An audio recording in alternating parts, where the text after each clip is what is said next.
ये आकाशवाणी है। प्रस्तुत है कार्यक्रम सुर्खियों में। इसके अंतर्गत सुनिए बोर्ड परीक्षाओं की तनाव मुक्त तैयारी पर चर्चा। इसमें भाग ले रहे हैं केंद्रीय माध्यमिक शिक्षा बोर्ड के परीक्षा नियंत्रक डॉक्टर संयम भारद्वाज और आकाशवाणी संवाददाता कमल कुमार प्रजापति। आज से सीबीएसई की 10वीं और 12वीं दूसरे टर्म की बोर्ड परीक्षाएं शुरू हो चुकी हैं। 35 लाख से ज्यादा विद्यार्थी परीक्षाएं दे रहे हैं और 10वीं की परीक्षाएं 24 मई तक चलेंगी, जबकि 12वीं कक्षा की परीक्षाएं 15 जून तक होंगी। परीक्षाओं को लेकर विद्यार्थियों के मन में अक्सर तनाव, एंग्जाइटी, डर हो जाता है। ऐसे में ये जरूरी होता है कि विद्यार्थियों को घर में, स्कूल में एक अच्छा माहौल मिले, जिससे वे अपनी परीक्षाओं की अच्छी तैयारी कर सकें। ऐसे में ये भी जरूरी होता है कि विद्यार्थी परीक्षा से जुड़ी जरूरी बातों को और जानकारियों को ध्यान में रखें। तो इन्हीं विषयों पर आज हम कार्यक्रम में बात कर रहे हैं। डॉक्टर भारद्वाज, सबसे पहले हम कोविड से ही बात शुरू करेंगे, क्योंकि परीक्षाएं इस बार ऑफलाइन मोड में आयोजित हो रही हैं। तो परीक्षा केंद्रों पर कोविड के दिशा निर्देशों का पालन हो, इसके लिए किस तरह के प्रबंध हैं और विद्यार्थियों को इस दौरान किन किन बातों का ध्यान रखना है कोविड को लेकर? देखिए, हम लोगों का विश्वास ये रहा है कि जब हमने ये परीक्षाएं आयोजित करने का निर्णय लिया और तिथि घोषित की, उसी समय पर ही हमने अपनी गाइडलाइंस ये बनाई कि जो हमारा कोविड का पहले 2 सालों में हमारा सिस्टम रहा है, वो सिस्टम अभी इस परीक्षा में भी जारी रहेगा।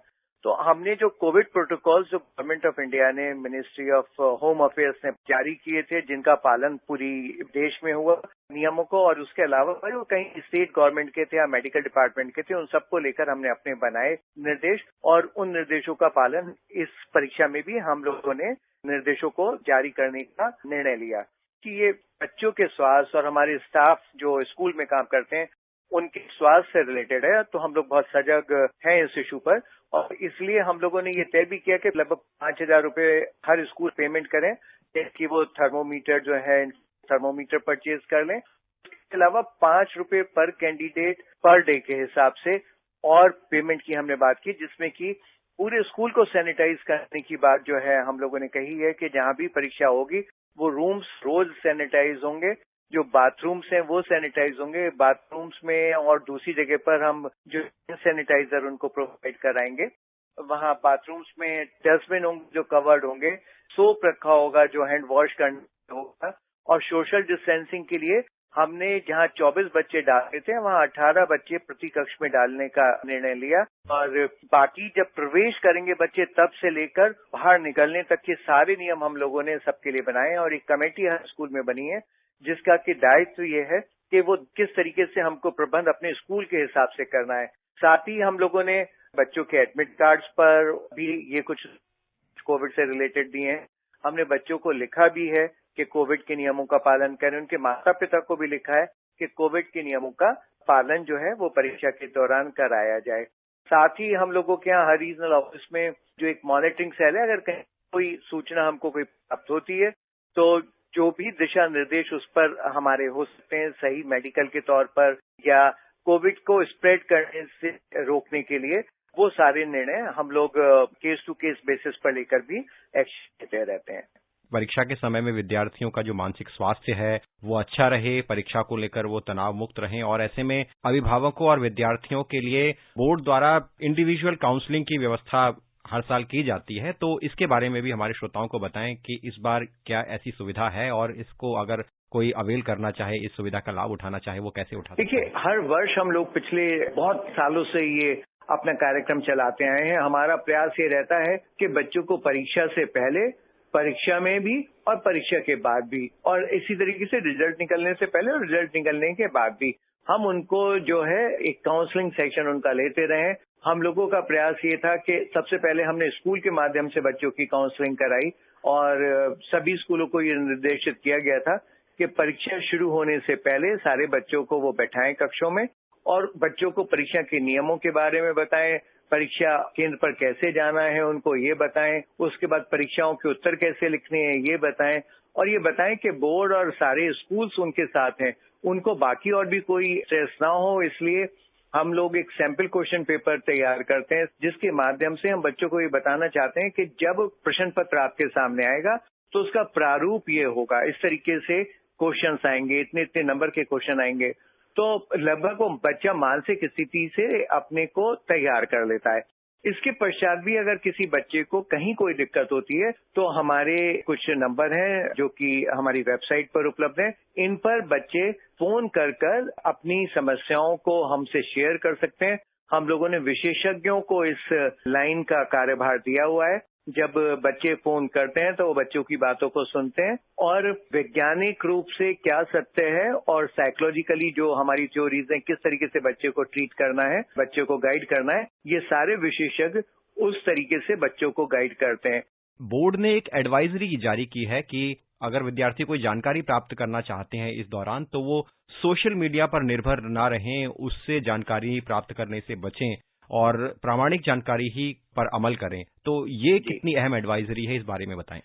ये बहुत अहम एडवाइजरी है। हो क्या रहा है कि जो सोशल मीडिया है, क्योंकि ये मोबाइल पर उपलब्ध है इसलिए इजीली एक्सेसिबल है, तो कुछ बच्चे जब जाते हैं इस पर तो वो भ्रमित हो जाते हैं।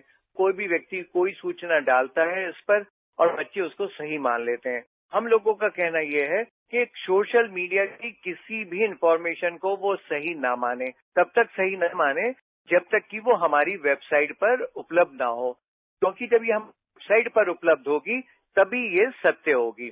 डॉक्टर भारद्वाज, परीक्षा केंद्र में पहुंचने से पूर्व विद्यार्थियों को किन किन जरूरी बातों का ध्यान रखना है, इस बारे में भी हमारे जो सुनने वाले विद्यार्थी हैं उन्हें कुछ आप बता सकें।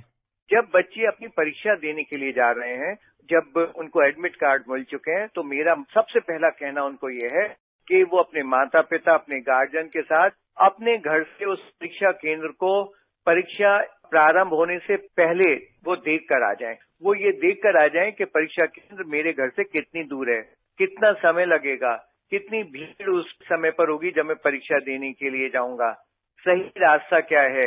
कभी कभी ऐसा भी होता है कि एक ही नाम के 2 स्कूल होते हैं और बच्चा दूसरे स्कूल पहुंच जाता है। तो इन सब से बचने के लिए उचित है कि वो सबसे पहले अपने सेंटर पर जाए, सेंटर को देख कर आए, करे कि उसका जो केंद्र है वो वही है जहां पर वो खड़ा है और उसके हिसाब से वो प्लानिंग करे। बारिश होगी तो मैं कैसे जाऊंगा, भीड़ होगी तो मैं कैसे जाऊंगा, कितना समय लगेगा, उसके हिसाब से मुझे घर से निकलना चाहिए। इसके अलावा जो दूसरी बात है वो ये कि उसको अपना एक जो ट्रांसपेरेंट पाउच है वो तैयार कर लेना चाहिए, जिसमें उसको अपना एडमिट कार्ड, अपने स्कूल का आइडेंटिटी कार्ड, अपने पेन, पेंसिल्स, इरेजर, शार्पनर, जिन चीजों की जरूरत परीक्षा केंद्र पर उत्तर लिखने के लिए होती है, उनको तैयार करके रख लें। तीसरी एक महत्वपूर्ण बात यह है कि वो अपने एडमिट कार्ड को बहुत ध्यान से पढ़ें, उस पर बहुत ही दिशा निर्देश दिए गए हैं। इसके अलावा स्कूल के द्वारा भी बहुत सारे दिशा निर्देश दिए गए हैं जो कि हमने स्कूल को दिए और स्कूल ने बच्चों को दिए हैं। हमारी वेबसाइट पर भी बहुत सारे कुछ दिशा निर्देश बच्चों के लिए हैं कि कौन सी चीज वो ले जा सकते हैं, कौन सी नहीं ले जा सकते, वो उसको देख लें।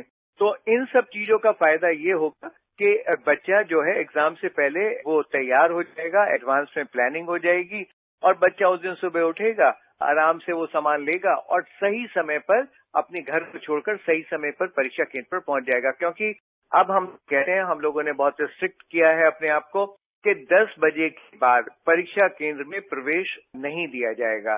जब हम ये कहते हैं तो ये जिम्मेदारी पेरेंट्स की और बच्चे की बनती है, स्कूल की बनती है कि वो ये इंश्योर करें कि बच्चा 9:45 तक जरूर स्कूल पहुंच जाए, जिससे कि 5-10 मिनट सांस लेकर गेट के बाहर वो आराम से परीक्षा केंद्र में प्रवेश करे और उसके बाद जो अपना रूम है उसको रूम को लोकेट कर वो अपने रूम में अपनी सीट पर जाकर समय पर बैठ जाए, जिससे कि अंतिम क्षणों की चिंता या जो थकान या जो परेशानी होती है वो उनको ना हो।